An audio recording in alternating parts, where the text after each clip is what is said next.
Nous entendons la parabole du bon samaritain. Je vous pose la question, dans une lecture rapide, d'après vous, là, dans tous les personnages qui sont cités, c'est qui le prochain?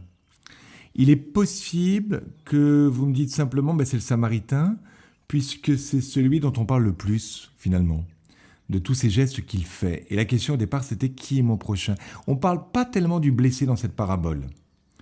Du coup, je comprends que, en fait, qui est mon prochain, c'est-à-dire quel est celui qui s'approche de moi le plus, à l'image du samaritain qui s'approche le plus du blessé par rapport aux autres.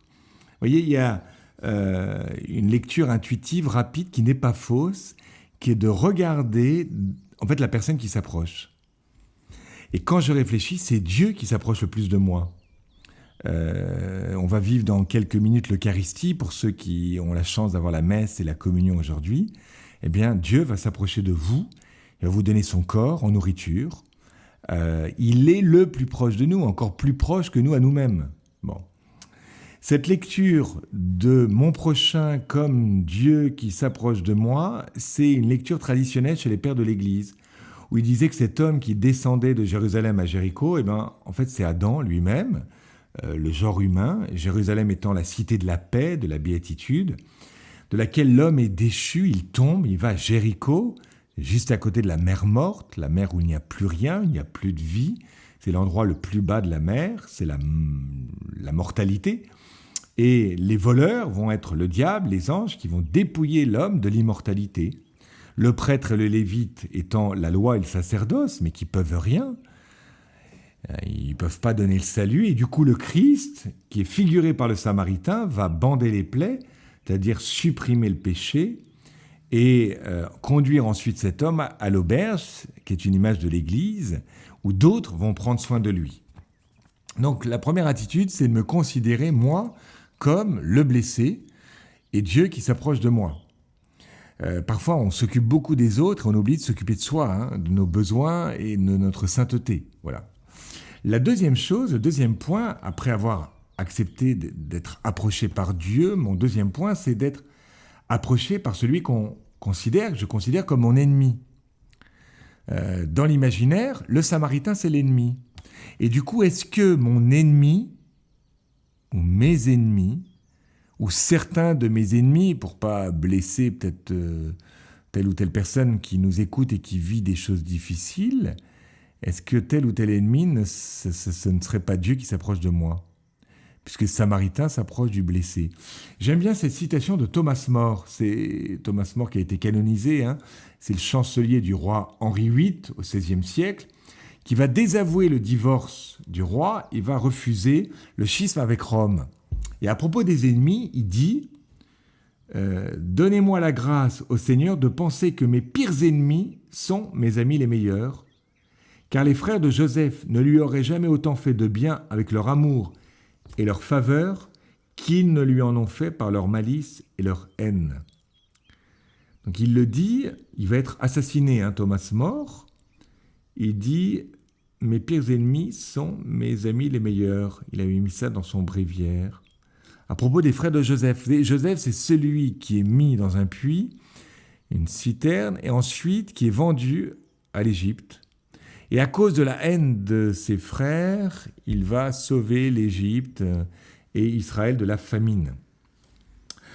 Donc parfois, oui, Dieu nous dérange par des gens dérangeants et qui nous obligent à un certain exil, à une sortie de soi, et qui nous oblige à aimer finalement d'une manière surnaturelle. Mais je peux aimer d'une manière surnaturelle si je me laisse approcher de Dieu, qui avant moi a vécu aussi la croix. Et donc l'ennemi qui va sauver le monde, hein, c'est par la croix que nous sommes sauvés, donc c'est aussi par la haine de l'homme que le salut entre dans le monde. Heureuse faute qui nous a valu un tel rédempteur. Troisième étape, après accepter d'être approché par mon ennemi, ma vocation, c'est d'imiter ce que Dieu a fait à mon égard. Vous voyez, on est au début de la parabole dans qui est mon prochain. C'est-à-dire que le légiste, il attend une réponse de type c'est quelle personne? Alors, la tendance d'Israël, c'est toujours de mettre des gens de côté. Bon. À la fin, alors on met de côté l'impur, on met celui qui est hors la loi, on met l'étranger. Bon. Donc dans la catégorie qui est mon prochain, non, non, en fait, Jésus dit on ne va pas avoir des catégories comme ça. Je te propose à la fin de la parabole, va et toi aussi fais de même. Il n'est plus question d'une catégorie, il est question d'imiter quelqu'un. Vous voyez, nous passons d'une loi à suivre à une personne à imiter. Nous passons de qui est mon prochain à lequel de trois, à ton avis, s'est montré le prochain. La question du légiste vise l'autre, celle de Jésus le met en cause lui-même. Donc je passe ainsi d'une loi à vivre à une personne à imiter. La première étape de la parabole, c'est tu as bien répondu, tu aimeras Dieu de tout ton cœur et ton prochain comme toi-même, fais ainsi et tu vivras. Mais ça, c'est le début de la parabole. À la fin de la parabole, c'est toi aussi fais de même. C'est plus simplement imite une loi qui est double, mais fais de même, fais comme cet homme s'est approché du blessé. Imite-le. C'est-à-dire, rentre dans une relation avec le Christ, qui est l'image du Dieu invisible, comme dit la deuxième lecture, pour que, en l'imitant, en le regardant, en fait, tu sois une présence du Christ auprès des blessés autour de toi. Voilà, la morale, la vie, la charité passe pas par un dogme, par une loi, elle passe par l'imitation d'une personne.